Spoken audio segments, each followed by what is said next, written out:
Magnífica edición de Adrián Guillot para hacer la presentación del programa. Ahora nuestra mesa con la que vamos a trabajar hoy. Me da mucho gusto presentar a Lucila Entín, una de mis periodistas preferidas y admiradas. Ay, Lucía, preferida. Lucila, bienvenida. Qué honor, gracias por la invitación. Está con nosotros Rulo de la Torre, de los periodistas más queridos también del ambiente y apreciado por sus conocimientos. Bienvenido, Rulo. No, gracias por la invitación. Vamos a hablar de los 90, de lo que implicó económicamente en la historia del país. Claro. Y está con nosotros también, como todas las tardes, el señor Lautaro Maislin. ¿Qué tal, Víctor Hugo? Saludos para vos, para la mesa, para los que están del otro lado. Estuvimos haciendo mucho trabajo en el archivo con Javier Alianelli, así que vamos a mostrar las frases de Menem y también la relación con los medios de comunicación. Víctor Hugo, en breve vamos a estar con cada uno de los informes. Y en instantes también se suma Cintia García. Y ahora vamos a sumar a nuestro compañero Mauricio Polchi, que sigue trabajando desde el Cementerio Islámico en San Justo. Mauricio, ¿cómo estás? Buenas tardes. ¿Cómo le va? Muy buenas tardes. Así es, nos encontramos en este lugar donde durante una hora aproximadamente se llevó adelante la ceremonia religiosa para despedir los restos del expresidente de la Nación, que ya se encuentran en este cementerio islámico en la localidad de San Justo, junto a los restos de su hijo. Fueron los dos ubicados en un mismo panteón. Carlos Menem Jr. ya se encontraba en ese lugar, ubicado en el sector N del cementerio islámico, y hoy lo empieza a acompañar su padre, Carlos Menem, en una reunión que tuvo como participantes a sus seres más cercanos. Obviamente, como ustedes se imaginan, estaba Zulemita Yoma, su madre, Zulema Yoma, estaba también los hijos de Zulemita Yoma y Carlos Nair, dentro de lo que tiene que ver con el vínculo familiar más íntimo, y a esa lista podemos agregar el nombre de su hermano, Eduardo Menem, también presente en esta ceremonia. Dentro de lo que tiene que ver con la dirigencia política, bueno, no hubo representantes de lo que hoy se conoce como la actual dirigencia política, por eso reitero que fue una despedida que convocó alrededor de 100 personas, pero todas ellas del círculo íntimo, entre familiares, seres queridos y algunos hombres que lo acompañaron durante los 10 años de su presidencia, como es el caso de Alberto Coan, quien también dijo presente en esta ceremonia. Al principio lo escoltó, lo acompañó el cuerpo de granaderos, le hizo un homenaje la banda militar de la artillería del regimiento número 1 de Ituzaingó, y luego, a partir de ese paso protocolar, de esa despedida como ex jefe de Estado, se llevó adelante la ceremonia religiosa, musulmán claramente, para despedir a Carlos Menem, un hombre que marcó a fuego la historia de nuestro país porque lo tuvo como protagonista y presidente durante 10 años, y que hoy acá en el cementerio islámico empiezan a descansar sus restos luego de su homenaje también en el Congreso de la Nación. Qué bien, Mauricio Polchi. Aquí nosotros abrimos un poco lo que vendrá en los próximos días, que es la polémica. Lautaro Maislin nos trae las polémicas y además los archivos que no se le escapan. Sí, antes de empezar con el archivo vamos a hablar un poco de actualidad. Estuvo el ex ministro Cavallo ayer en TN y dijo lo siguiente en referencia a Carlos Menem.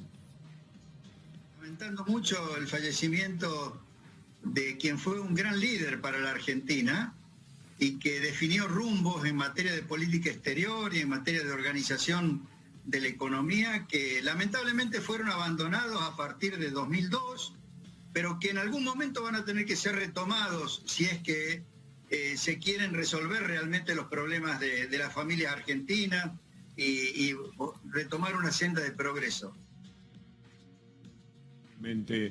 Un hombre muy del riñón de Menem, convocado en momentos en los cuales gravitó también Cavallo en todo lo que hace a la política argentina. Cavallo y Menem, ¿qué te sugiere, Rulo, para empezar el recuerdo de ambos? El legado principal que deja el gobierno de Menem, que es todo el plan de convertibilidad, lo que fueron los 5 años de Cavallo, porque fueron 5 años como ministro, pero quedó en el imaginario como si hubiera gobernado los 10, justamente por lo que significó el plan de convertibilidad, como un plan para atender lo que fue una emergencia. Obviamente había una crisis y una hiperinflación que resolvió algo, pero dejó abierto un conflicto quizás social o políticamente más grave, ¿no? Raúl, escuchaba desde ayer, ¿no? Por supuesto, distintos análisis, y mirando hacia atrás, es muy fácil hoy encontrar muchos puntos débiles en lo que fue el gobierno y que además también fueron escandalosos en su momento.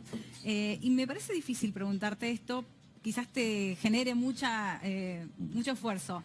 ¿Se te ocurre algunas 2 o 3 cosas muy buenas que hayan sucedido en el gobierno? Sí, te diría que fue exitoso parcialmente el plan de convertibilidad. Primero veníamos de una hiperinflación, recordemos, último año de Alfonsín de más del 2000%. El primer año de Menem fue de más de 1000% la inflación, es decir, hubo fracasos previos inclusive del que se llamó Plan Mungiborn, que inició Miguel Roig, el primer ministro de Economía, que duró 5 días porque falleció a la semana de asumir. Después vino Néstor Rapanelli, después vino Herman González. Todos ellos fracasaron en eso. En eso el plan de convertibilidad provocó un shock, un impacto que terminó con la inflación y tuvo años de crecimiento también importante. Ahora, lo que no era ese plan era un plan inclusivo, no era un plan sostenible en el tiempo, que es un término que ahora se utiliza mucho, porque provocaba de otro lado una serie de perjuicios muy graves que iban a quedar marcados en lo que es la economía argentina hasta los días de hoy. Por eso digo, de la primera etapa reconozco esos que tuvo éxito en materia de como plan antiinflacionario e inclusive como crecimiento macroeconómico. Ahora, cómo se reparte el crecimiento es otro capítulo, es otra la respuesta que tendré de darte. Raúl, quería aprovechar que te tenemos acá porque hoy yo estuve un rato en la cobertura del Congreso, allí donde entraba la dirigencia política y también donde entraba el público en general. Sí. Había un denominador común en la gente que estaba haciendo fila para ingresar, que, bueno, anoche no había sido mucha, hoy en la primera mañana tampoco había sido mucha, pero después de la segunda mañana sí fue un poco más, sí. Que era, yo en el menemismo me pude comprar la casa, me pude comprar el auto o pude viajar. Sí. Ese era el denominador común que se planteaba en esa fila al ingresar. Claro. ¿Qué porcentaje de gente pudo hacer esto durante el menemismo y qué porcentaje le pasó todo lo contrario? Lo despidieron, quebraron las fábricas, sí. Se empobreció. A ver, en porcentaje quizás no sean mayoritarios, pero sí es cierto que una parte de la sociedad lo recuerda por eso. La particularidad que tuvo el plan de convertibilidad es que fue un plan muy desigual. Si te tocaba los beneficios, bien, te ibas a quedar con eso, te ibas a acordar con eso, te ibas a quedar con que los servicios públicos se recuperaron, que ya no tenías que esperar meses para tener un teléfono, que si pedías una reparación de alguno de los servicios durante el día lo tenías, sino que tenías que esperar semanas para que recuperara el servicio. Todo eso en el imaginario de la gente quedó así. Ahora, el tema de los créditos también, al desaparecer la inflación, mejoró la condición para los créditos, y quien tuvo la suerte de tener un crédito hipotecario y conservar su trabajo, seguramente le fue bien. Muchos viajaron al exterior gracias al 1 a 1. Ahora, había otra parte de la sociedad que estaba perdiendo el empleo, había una cantidad de empresas que cerraron y no volvieron a abrir, había una cantidad de profesionales y empresarios que se les arruinó no solo todo el esfuerzo de una vida, sino muchas veces 2 o 3 vidas, porque ya venían con padres o abuelos que habían construido un determinado negocio. Y esa gente, fíjate que cómo se relaciona con lo que decís, esa gente sucedió, después en muchos estudios sociológicos apareció eso, esa gente que veía que al país le iba bien y a ellos le iba mal, se echaban la culpa, se creían que eran ellos los fracasados, y eso provocó, digamos, muchas situaciones o de abandono personal o no encontrarle la vuelta, por no hablar directamente de hechos de suicidio, digamos, personas que perdían absolutamente la autovaloración porque se consideran absolutamente responsables de lo que le estaba pasando. No era el país el que le había provocado eso, eran ellos los que habían fracasado, que no habían entendido cómo hacer las cosas. Raúl, ¿cuáles son las principales diferencias entre una presidencia y otra de Menem, por un lado, y por otro lado, si te sorprendió las repercusiones del arco político? ¿Repercusiones en este momento o en aquel? En este momento. A ver, en principio, las diferencias fue que en el segundo periodo se empezaron a notar esto que estoy marcando, que eran las consecuencias del plan. En el primer gobierno eso quedaba medio encubierto o todavía no habían aparecido del todo a la luz esos problemas. Eso provocó que en el 95 Menem ganara la reelección con un triunfo rotundo sobre su rival, que en ese momento fue José Octavio Bordón. En el segundo periodo empiezan a aparecer los problemas, inclusive empiezan a aparecer los problemas políticos internamente.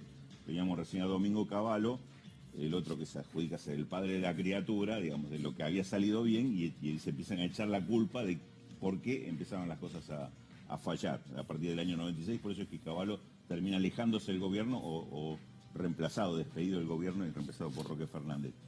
Todo eso ahí empieza la debacle del plan de convertibilidad hasta superar inclusive el gobierno de Menem y terminar de derrumbarse 2 años después. Era tan fuerte la convertibilidad que de la Rúa, para poder acceder al poder, prometía lo mismo. Es tan fuerte Víctor Hugo que yo recuerdo haber asistido en plena campaña del 99 a debates donde nadie de los que estaban debatiendo, que eran de las distintas fuerzas políticas, se atrevía a decir que iba a cambiar la convertibilidad. Ahora, y sacando ese punto que sin duda fue crucial, ¿no?, en la política económica que llevó adelante Menem, ¿qué pasó con las industrias? Se habla de industricidio durante esos 10 años. Y yo creo que bastante preciso el término porque hubo una pérdida absoluta de la producción nacional frente a una apertura salvaje.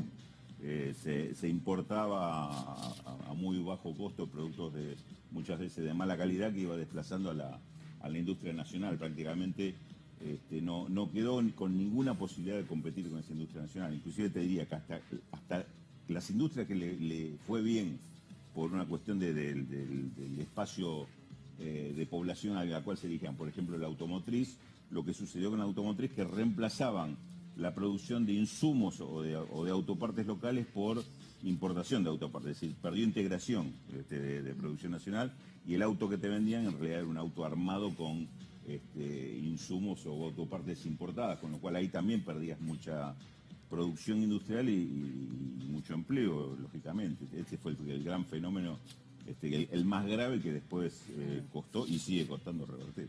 Entre otros aspectos de Carlos Saúl Menem siempre se habla de su carisma, ¿no? Que entendemos todo que fue algo de lo más importante que lo llevó a perpetuarse tanto tiempo allí en el poder. Sí. Su relación con los medios de comunicación, su relación con el espectáculo, con la farándula. Sí.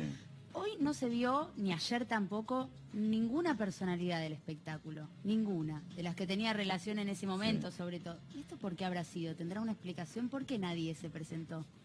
Yo personalmente creo que hay mucho de culpa y de no hacerse cargo de eso, ¿no? Porque indudablemente era un tipo con un carisma absoluto con quien tratara y en las circunstancias que tratara.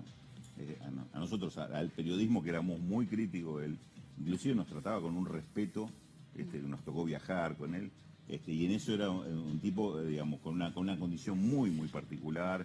Y esa cosa que le gustaba el farandulismo y demás es muy conocido.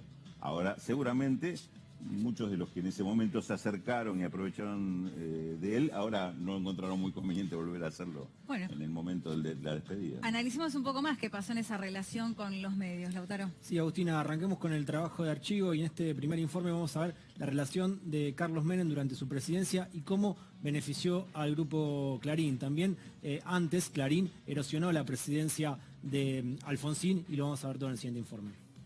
Estuvimos repitiendo esa misma historia al poco tiempo, tumbando al gobierno del doctor Alfonsín. Analizando el libro Raúl Alfonsín, La democracia a pesar de todo, planteaba a los grandes empresarios: déjenme llegar a diciembre. Y Héctor Mañeto, presidente del poderoso grupo de prensa Clarín, le contestó: ustedes ya son un obstáculo. Yo les pido que lean el Clarín, que se especializa en titular de manera definida, como si realmente quisiera hacerle caer la fe y la esperanza al pueblo argentino. Pacto Menem-Clarín, cuando en el año 89 Clarín lo apoya en la campaña, a cambio de la entrega del canal apenas asumiera. Señor Mañeto, por favor. Bueno, cuénteme un poco, ¿qué sensación ahora que ya están en poder casi de Canal 3? Que se esté cediendo espacio a la actividad privada en los medios de comunicación es inédito en la República Argentina, donde hemos estado acostumbrados a gobiernos que han querido siempre mantener la influencia en los medios de comunicación, y no solamente de lo que ya tenían, sino si posible tener algo más. Acá ha habido sectores de poder, han inventado diarios, han querido siempre mantener la influencia en los medios de comunicación, y no solamente de lo que ya tenían, sino si posible tener algo más. Esta es la primera vez que después de muchos años que sucede una cosa a la inversa. Menem le concedió Canal 13 a Clarín y todo eso. Entonces parece que Menem en medio de la discusión le dice a Mañeto: lo que pasa es que usted lo que quiere es mi puesto. ¿Usted quiere ser presidente? Usted quiere ser presidente. Y contestó Mañeto: puesto menor. Puesto menor. ¿Va a acatar la resolución de la Corte de desinvertir? Le dijo al presidente Menem que es un puesto menor. ¿Clarín es tan poderoso como parece? Sí, es poderoso. Es uno de los medios más poderosos que hay. ¿Clarín puede voltear un gobierno? Bueno, no es fácil voltear un gobierno, pero hacerle daño sí. ¿Ah, sí? Sí. Sí sabemos qué hace. Y hay que respetarlo. Una cosa es respetarlo y otra cosa es tenerle miedo. Sí, bueno, no, yo nunca le tuve miedo. La cuestión es evitar los monopolios. Los monopolios, claro, pero están existiendo ya. Sí, ya desde hace rato que hay monopolios. No me haga hablar más, Mirta, por favor. ¿Que se refiere al caso Clarín? No, yo no no quiere decirlo. Yo nunca le tuve miedo. Cuando usted lo llama a Cavallo en marzo de 2001, ¿no lo hace pensando que tal vez Cavallo, como padre de la criatura, era también el que podía lograr una salida de la convertibilidad? Claro que lo pensé. Era muy difícil cubrir el cargo y en ese momento la expectativa pública miraba a Cavallo. Las tapas de los diarios lo decían. No se olvide que la prensa tiene mucha influencia en eso. Oíamos claramente a Menem decir que no le tenía miedo a Clarín, pero después cuando en otro momento Mirta Legrand le preguntó por el monopolio, cuando se hizo referencia directamente a Clarín, dijo no lo nombres, y también veíamos que dice que no podía voltear gobierno, sí podía erosionar, que fue lo que terminó sucediendo con el gobierno de Alfonsín. Y hoy Ari Lijalat tuiteó que a 3 años de cumplirse 3 años de gobierno de Menem, en 1992, reconoció un solo error, haber beneficiado tanto a Clarín. Me llama mucho la atención, me parece excelente el informe que acabas de presentar porque refresca mucho la memoria y más de aquellos que a lo mejor éramos un poco chicos transitando esa década, ¿no? Y ver cómo desde hace tanto tiempo que hay unos enfrentamientos entre el poder y los medios de comunicación, especialmente algunos. Y quiero preguntarte, Raúl, si crees que en ese momento, bueno, los medios eran mucho más influyentes que lo que son ahora, si tenían la posibilidad o tenían el poder de hacer caer un gobierno, de hacerlo tambalear. No creo que fueran más influyentes de lo que son ahora. ¿Crees que ahora son más influyentes? Son igual de influyentes y tienen esa capacidad, como decía Menem, de hacer daño e inclusive hasta intentar voltear un gobierno. ¿Pero la gente les cree igual o les cree menos ahora o antes? Yo creo que ahora está más puesto en duda porque está más planteado el tema de los monopolios. En ese momento no se hablaba de monopolio, o era muy poco lo que se hablaba. La gente no hablaba. Hoy todo el mundo habla del monopolio Clarín, del poder de Clarín, de que tiene un cablevisión y esto y el otro. Y esto hoy se discute. En ese momento no se discutía. Pero el medio sigue siendo poderoso. Que la gente tenga una mala opinión de este grupo no significa que haya perdido poder o capacidad de daño sobre el gobierno o de incidir sobre un Hay una diferencia muy importante y es que en aquel momento no tenía el dominio sobre la justicia que tiene ahora. Incluso le pasaban cosas. Lo que ha pasado en estos momentos, en estos años, es que la historia del lawfare no es un invento, existe, y es la conjunción de lo mediático, Grupo Clarín, con una justicia completamente obediente a ese poder mediático. Y esta es la diferencia, ¿no? Es más arbitraria, en ese sentido, sí, la justicia sí. Lo que yo quería agregar es justamente eso, porque cuando veía el informe de Lautaro se me venía a la cabeza eso. Hubo un punto de inflexión cuando se discutió la ley de medios, ¿no? En relación a lo que pensaba la opinión pública en general de los medios y de la construcción de la noticia. Yo recuerdo parte de mi estadía en la Universidad de Buenos Aires, cuando estudiaba la licenciatura en comunicación, que la construcción de una noticia en un medio se hablaba solo en el aula, en el ámbito de la universidad. Cuando la ley de medios se empezó a discutir, ya con los Kirchner, y esto se empezó a hablar de manera pública en las calles, digamos, cambió la percepción, ¿no?, de lo que un medio era capaz de hacer y de cómo operaba ese medio, digamos. Víctor Hugo, también agregar que en ese momento Clarín no tenía Canal 13 y lo veíamos en el informe cómo fue beneficiado teniendo un canal. Sí, en la columna voy a expresarme un poquito más. Es la primera privatización que concede Menem, la de Canal 13.